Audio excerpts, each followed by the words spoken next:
de l'histoire des cépages, alors sous forme un peu d'escroquerie, parce que je vais parler du chenin évidemment, en donnant un maximum d'exemples, mais en essayant de contextualiser au maximum sur l'histoire des cépages avant l'ère phylloxérique. Parce que c'est un univers qui est très différent du nôtre, avec des cépages extrêmement diversifiés, et on va le voir jusqu'à l'intérieur des parcelles. Donc l'histoire des cépages reste un domaine mal connu, et les bases qui existent sur le sujet, on l'évoquait tout à l'heure, en tout cas en histoire, sont assez rapidement limitées. Premièrement, le cadre de l'étude des cépages est généralement régional, c'est-à-dire que chaque historien a vaguement regardé les cépages qui existaient dans sa région pour prouver qu'ils existaient depuis longtemps. Bon, donc une démarche qui n'a pas été comparative du tout. Deuxième point, des explications générales dans la répartition des cépages qui varient entre deux pôles. Un premier pôle qui est teinté de darwinisme, c'est-à-dire les meilleurs cépages ont gagné là où ils étaient les meilleurs. Et puis l'autre vision qui est possibiliste, qui est revendiquée par Jean-Robert Pic, principalement géographe, qui considère que les contraintes naturelles ne sont pas hostiles à tous les cépages et qu'il y a une part de liberté dans les savoir-faire, dans les choix humains. Donc on a un petit peu ces deux termes de débat qui ont un peu enfermé l'histoire des cépages, si on peut dire qu'elle existe. Et puis les historiens, troisième obstacle, n'ont pas forcément les bases pour étudier tout cela, parce que l'inclination de l'historien penche naturellement vers le possibilisme, c'est-à-dire insister sur les facteurs humains, et il est vrai que les historiens ne reçoivent pas toujours suffisamment, sans doute, les avertissements des spécialistes des sciences de la nature qui, eux, valorisent l'importance du sous-sol, du climat, etc. etc. Donc, les historiens ont plutôt tendance à insister sur les facteurs humains. Je crois qu'il faut être synthétique et polyvalent, ce qui n'est pas toujours évident.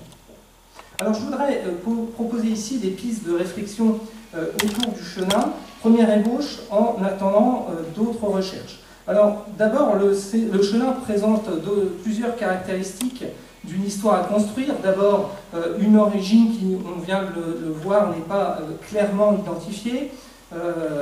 Donc on a parlé de cépages qui seraient plutôt originaires du Val d'Anjou, de la vallée de la Loire, mais en même temps il est revendiqué par Guy Lavignac dans Cépages du Sud-Ouest en 2000, donc il prétend que le chenin est originaire du Sud-Ouest, on l'a évoqué tout à l'heure, mais on ne sait toujours pas quand ni où le chenin est apparu.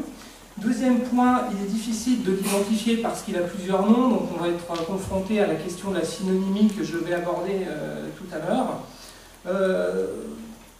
Et troisièmement, il a essaimé de manière importante, donc il nous fait plonger dans l'histoire mobile des cépages, puisque la question des échanges a été assez peu étudiée parce que chaque région est assez frileuse de ses cépages, et moi qui viens de Champagne, il est difficile d'admettre que le Pinot vient de Bourgogne, par exemple, comme le veut la version bourguignonne qui dit que les Champenois ont pris le Pinot Noir pour fabriquer des vins comme ceux de Bourgogne, puisqu'ils étaient très supérieurs, évidemment. On a la même chose pour le Chardonnay. Le Chardonnay, qui en Champagne a été dénigré jusqu'au début du XIXe siècle, parce qu'il produit des vins qui jaunissent et qui sont trop acides.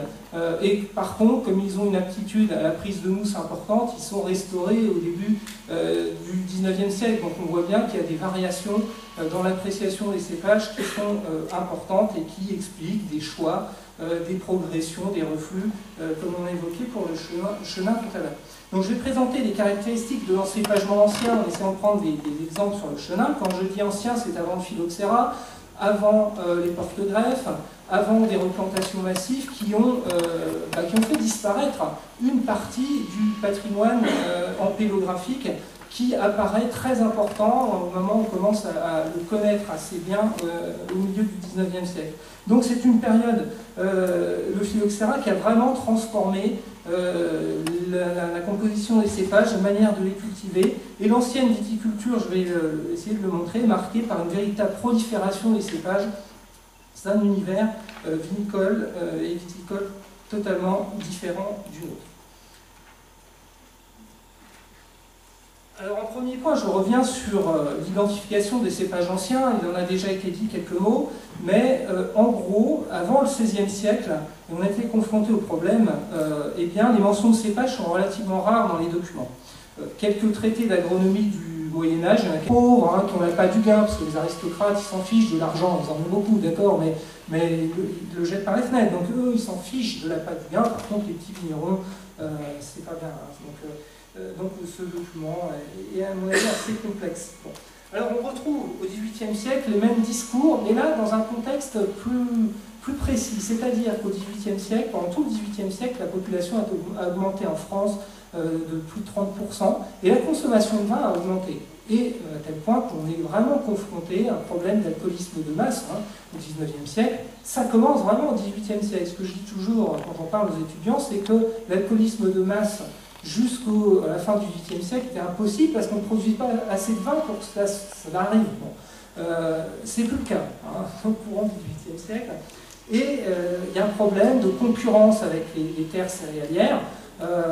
Donc il y a un vrai problème. À Reims, par exemple, j'avais pu le calculer, la consommation de vin est passée de 100 à 200 litres en l'espace d'un siècle par habitant, en moyenne, comptant les femmes et les enfants. Bon. Donc il s'est passé quelque chose. Hein. Tous les historiens l'ont ciblé, le XVIIIe siècle connaît une augmentation importante. Et forcément, on plante des vignes.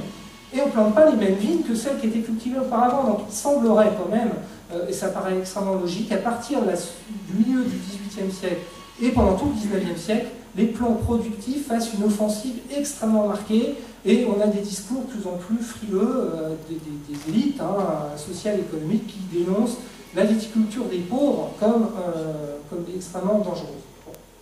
Alors, donc, à partir des années, j'ai déjà commencé, à partir des années 1780 à 1800, eh bien, on a des discours extrêmement alarmistes. Alors, Bosc, en 1823, s'inquiète des petits cépages, comme il les appelle, qui progressent partout, et dénonce, je cite, la détérioration des vins jadis célèbres.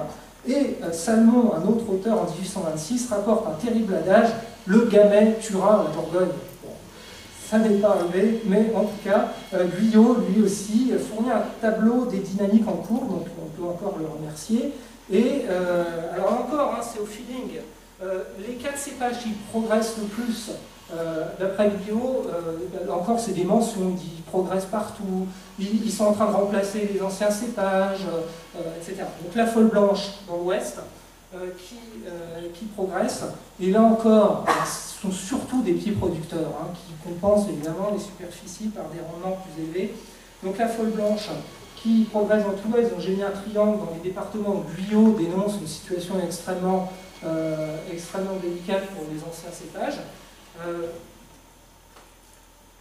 Les gamets partout. Alors les gamets, évidemment, là, ils ont une répartition extrêmement importante et ils progressent surtout dans le bassin parisien, enfin pas seulement. On les trouve jusque dans les Loire, hein.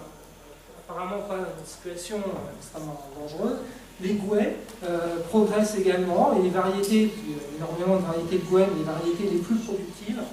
Et puis le dernier qui est dénoncé aussi, eh bien c'est dans le sud, le Grenache qui est vraiment dans une dynamique extrêmement importante.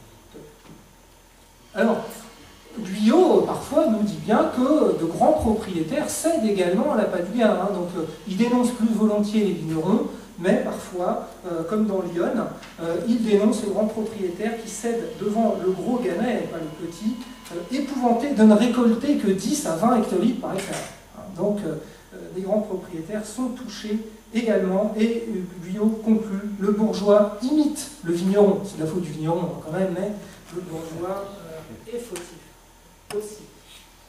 Alors, à l'inverse, les grands propriétaires font des transplantations. Alors, j'ai déjà dit, depuis François Ier, on a des exemples, mais là, l'intensification est marquée. En particulier, l'intérêt dans tous les vignobles se porte vers le pinot noir, le chardonnay aussi, et puis les cépages de Bordeaux, qui sont à ce moment-là hein, les vignobles qui réussissent le mieux. Donc les grands propriétaires de toute la France commencent à lorgner vers ces réussites viticoles en essayant les transplantations. Alors Audard, hein, qui est dans ce contexte-là, lui a fait beaucoup d'essais en Touraine, évidemment, lui aussi a cultivé à grande échelle de nouveaux cépages.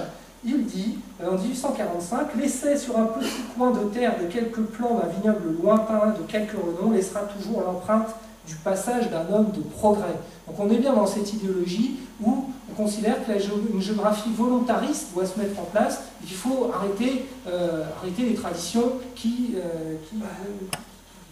vont déboucher axé sur le déclin